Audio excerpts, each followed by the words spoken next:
Hello everyone, welcome back to my YouTube channel Advanced Physics with Biplabdha. Today I have come up with a question from the chapter Geometrical Optics. The source is Pathfinder book. So guys, till now if you have not subscribed my channel, then please subscribe it. Don't forget to hit the like button, and if you like my videos, then share these videos with your friends as well. So let's move to today's question.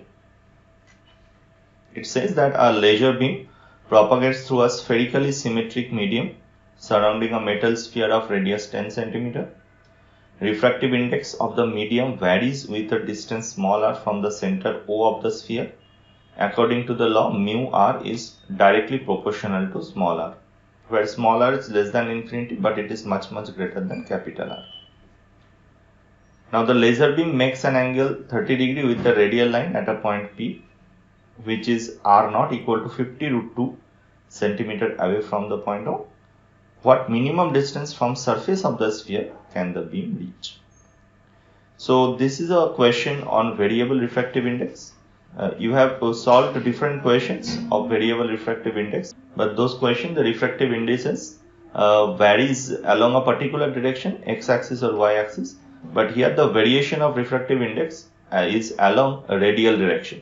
So that is the only difference in this question. So guys, if you want to take a try of this question, then please try for a few minutes. Then again come back to see the solution of this question. Okay, so I think that you have given it a fair try. Now it's time to see the solution. Here I have drawn several layers colored with different colors, and at the center this is a metal ball. This radius is capital R given in this question. Now at a distance of small r from the center, I have taken a layer, this blue color layer, and this layer has a refractive index mu r. So you must understand that this refractive index mu r is only present in between this dr segment. So this is radius r and this is r plus dr. So mu r is present in between r radius r to r plus dr. Similarly, mu of r plus dr, this refractive index is present in between radius r plus dr to r plus 2 dr. So in this way, the refractive index varies, but for a very small thickness of dr, I have assumed the refractive indices to be constant there. So what I have taken, this is a light ray that is falling on this surface, and then it is again deviated in this refractive index medium, and then again it is falling at this surface. So the normal is always passing through the center. So these radial lines are the normal, and I have assumed that this light ray is incident at an angle theta when the radius is r, and the angle of incidence is theta plus d theta when the radius is r plus dr. Guys, one thing you should note that you may argue that as the refractive index decreases inside the sphere, so it is very obvious that the value of theta is greater than value of theta plus d theta. But here, as I am calculating this mathematically with the help of method of integration, so I will always prefer the change in the variables in a particular direction. Suppose this is my radius r and I have changed the radius from r to r plus dr here. So I cannot change the theta in a different orientation. So I have taken theta here and I have taken theta plus d theta here. I hope you are getting my point, that as I am increasing r here from a to b, suppose I am increasing the value of r. So from a to b I should increase the value of theta as well. I should not decrease the value of theta. And from Snell's law at point B, I can write mu of r plus dr into sine of theta plus d theta is equal to mu of r into sine of phi.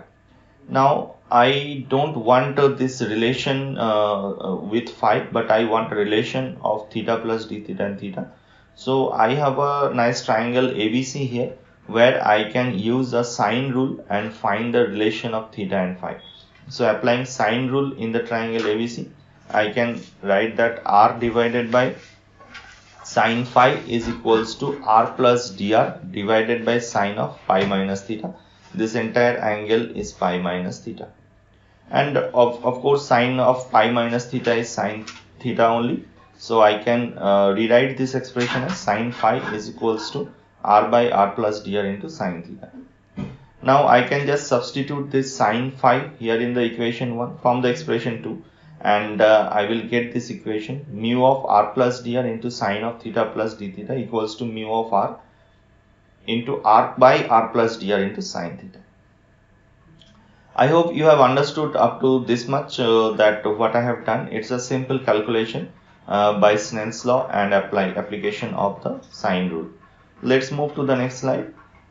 Here I have written the same equation obtained in the previous slide, and now I will use the condition given in the question that refractive index is directly proportional to the radius r.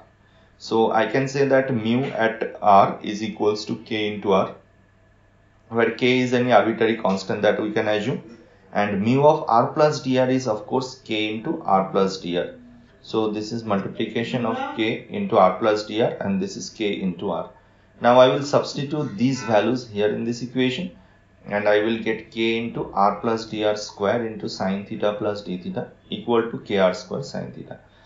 This square term I am getting because I have multiplied this denominator from the right hand side in the numerator side of the left hand side, so that will be r plus dr square here, and mu r is also kr into r, so there will be kr square here. So from here I have got a very important equation you can note here, which is r square into sine theta is a constant. How I can say that r square into sine theta is a constant? Because you can see that after cancelling k from both the sides in this equation, you can see that r square sine theta is r plus dr whole square into sine of theta plus d theta. So even if I am changing the value of r and theta a bit, then also their product remains the same and it will remain everywhere. So I can say that r square into sine theta is constant at all the points diffraction. Now with the help of this equation, I will solve my question. In the next slide, I have drawn this light ray which propagates through the medium and constantly bends in this way, and at the minimum separation I can say that this light ray will have an angle of incidence 90 degree. That means this light ray will graze the surface, and so I have put the value of theta to be 90 degree here. So I can say r square sine theta is equal to r naught square into sine theta naught. What was r naught was the initial value of the radius, and theta naught was the initial angle of incidence. So from this expression I can say r square equal to r naught square sine theta naught, and the value of r will be r naught root over of sine theta naught. Now if you I think this is not our answer, because we don't have to find the value of r. This is the r. We have to find the value from the surface. So the answer should be r minus capital R, where capital R was the radius of this metal ball. So you can see that what is the value of r. If I put the value of r naught to be 50 root 2 and sine theta is 1 by 2, so r is equals to 50 and capital R was 40. So my answer should be small r minus capital R, which is 10 centimeter. That is the answer to this question. Guys, I think you have understood this question clearly, how to solve the question with variable refractive index. Even if they are varying in radial direction, you can use this concept in several places if you see similar type of questions. So I have one more question from the Pathfinder book for you. The question is almost the same, but here the refractive index is not variable, so this question is much easier than the earlier one, but you can give it a try to build up your confidence. So if you think that these videos are helping you for your JEE Advanced preparation, then don't forget to subscribe my channel and like the videos, and don't forget to share my videos with your friends. Thank you guys for joining with me.